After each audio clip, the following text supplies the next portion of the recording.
Saudara-saudara sekalian, keberadaan internet yang melahirkan konsep cyber pedagogy juga cukup banyak membuat bingung para pendidik seperti guru, dosen, instruktur, orang tua, masyarakat, dan lain sebagainya. Kenapa? Karena kalau kita tidak hati-hati dalam mengembangkan desain pembelajaran, maka akan terjadi non produktif di sisi peserta didik karena ketidaktahuan kita itu. Di samping itu kita tahu bahwa dalam pembelajaran interaksi, umpan balik itu evaluasi sangatlah penting. Apalagi kalau kita memberikan tugas, ya kita memberikan ujian, ya latihan, itu akan menjadi salah satu faktor penentu tercapainya peserta didik dalam proses pembelajarannya. Oleh karena itu, mari sejenak kita sharing sebentar mengenai strategi yang paling banyak saya pergunakan setelah mempelajari situasi, lingkungan, fenomena yang terjadi pada cyber pedagogy. Ini adalah 8 kiat-kiat yang seyogianya bisa Bapak Ibu terapkan untuk membuat pembelajaran lebih menarik, menyenangkan, dan membuat peserta didik termotivasi. Strategi pertama yang saya sering lakukan adalah memberikan tugas atau latihan atau ujian yang jawabannya tidak ada secara eksplisit bisa ditemukan di internet. Ini penting sekali karena banyak guru-guru mengeluh anak-anak menjawab secara copy dan paste. Ya tentu saja mereka copy dan paste karena pertanyaan kita semua jawabannya sudah ada. Mungkin mereka berpikir ini guru saya kok kurang efisien ya, hal yang sudah ada kok ditanyakan kembali. Nah, contohnya tugas apa sih yang jawabannya tidak ada secara eksplisit di internet, tetapi membutuhkan pemikiran mereka. Misalnya saya tanya, teman-teman, olahraga manakah yang paling banyak membutuhkan energi? Badminton, tenis, pingpong, atau squash? Kemukakan alasannya. Saya yakin gak ada jawabannya di internet ya. Ada mungkin sedikit-sedikit Anda harus mencarinya, harus membandingkan, harus mengeksplorasi beberapa situs dan lain sebagainya. Atau saya kasih tugas misalnya, negara manakah di benua Afrika yang besar, luas, serta jumlah penduduknya kurang lebih sama dengan kota Yogyakarta? Berikan data perbandingannya. Gak mungkin mereka bisa langsung menjawab. Dan tidak ada di dalam internet yang sama dengan Yogyakarta. Anda terpaksa menggali, melihat satu persatu negara yang ada di Afrika. Mungkin besarnya sama, luasnya beda. Mungkin luasnya sama, jumlah penduduknya beda. Biarkan mereka melakukan pendalaman. Ya, atau misalnya kita bicara mengenai bagaimana caranya mendeteksi seseorang itu sedang berbohong apa tidak. Apakah pendekatan tersebut bisa kita pergunakan dalam kehidupan sehari-hari? Ya, walaupun ada banyak makalah cerita mengenai hal itu, tapi kita tanya implementasinya seperti apa. Nah, ini adalah strategi-strategi pemberian tugas atau soal yang jawabannya tidak ada di internet. Nah, yang kedua, saya sering pula melakukan apa strategi kedua? Melakukan yang namanya personalisasi konteks belajar sebagai latihan atau tugas. Karena banyak kalau soalnya sama, ya yang ngerjain cuma yang pinter, yang lain tinggal mengikuti yang pinter, tidak ikut berpikir. Nah, oleh karena itu kita harus membuat tugas yang jawabannya tuh tiap orang bisa berbeda-beda. Kenapa? Karena mereka berada dari tempat yang berbeda-beda, karakteristik berbeda, situasi berbeda, konteks berbeda. Contohlah kita mau ngajarin statistik atau ingin ngajarin matematika, ingin ngajarin rata-rata gitu ya. Saya kasih soalnya. Berapakah rata-rata usia dari keluarga besar inti Anda? Termasuk di dalamnya ayah, ibu, kakak, adik, tambah kakak kandung, ayah dan ibu. Nah, itu kan pasti tiap anak beda jawabannya gitu ya. Dan dia terpaksa berkomunikasi dengan keluarga besarnya, kan butuh tahu. Anak-anak sekarang kan cuek, nggak tahu ulang tahun dari keluarga besarnya ya.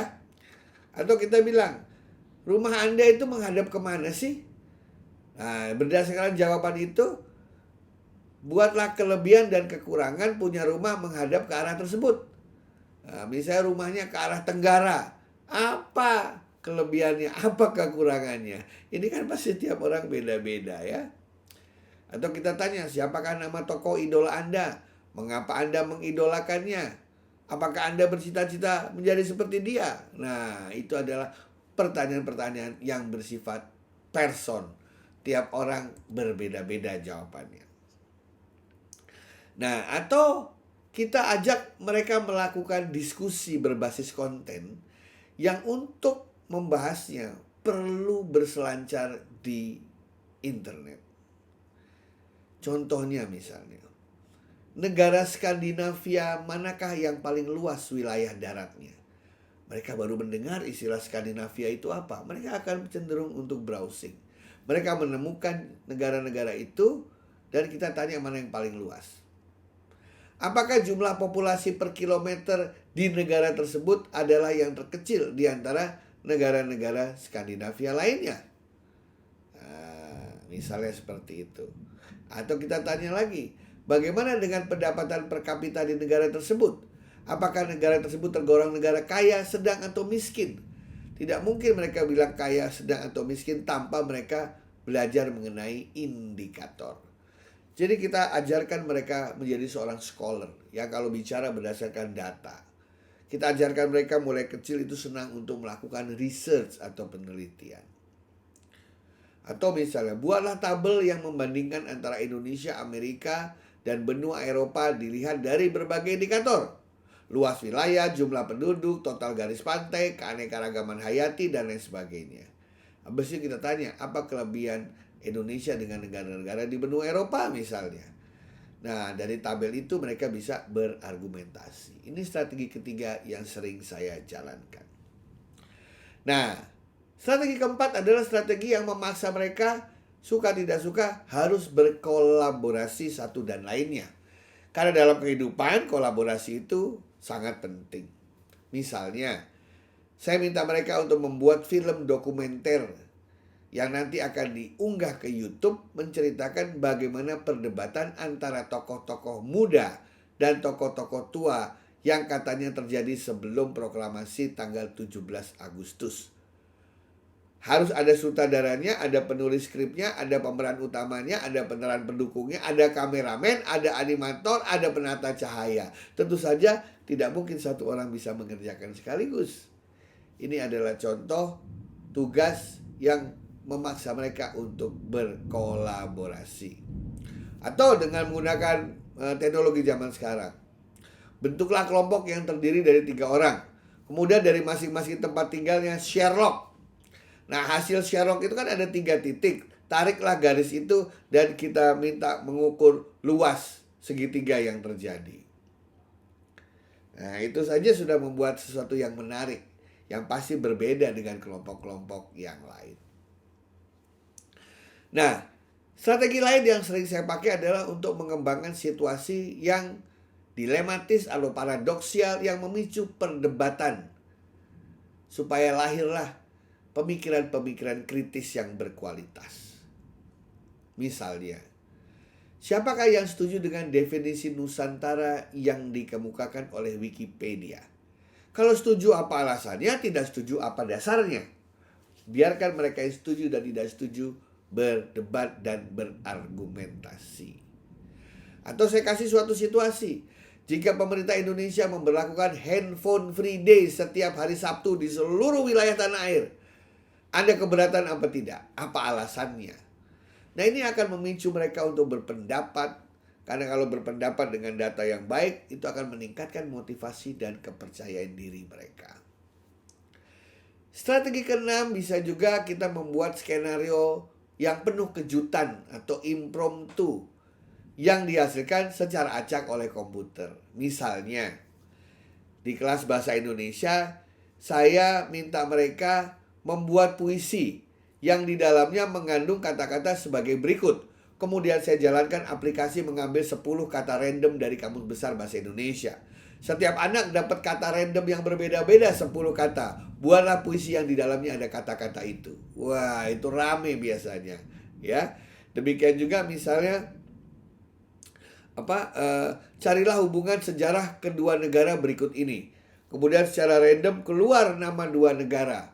Venezuela dengan Belgia misalnya. Wah, Anda diminta untuk mencari hubungan kedua negara tersebut. Nah, ini tidak akan pernah bisa diduga karena dihasilkan oleh random oleh komputer. Atau manakah di antara hewan-hewan berikut ini yang rata-rata hidupnya paling lama? Keluar 7 hewan yang berbeda.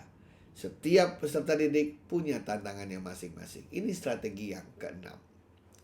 Strategi yang ketujuh adalah menggunakan berbagai gamification untuk melakukan evaluasi formatif berkali-kali. Anda tahu quizzes, Anda tahu Mentimeter, Anda tahu Kahoot, begitu ya. Pakailah itu untuk evaluasi.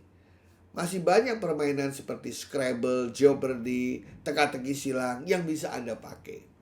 Karena kalau berbasis gamification, anak-anak tidak takut mencoba, dan kalau salah jangan khawatir, berulang kali sampai Anda lulus. Dan strategi terakhir yang suka saya pergunakan juga adalah mengajak peserta didik untuk berinteraksi dengan ragam sumber belajar lain. Jadi misalnya, pilihlah sebuah startup yang lagi berkembang di Indonesia, kemudian suruh buat jawaban virtual di mana Anda melakukan interview terhadap startup tersebut, terhadap mereka yang mendirikannya. Rekam hasilnya.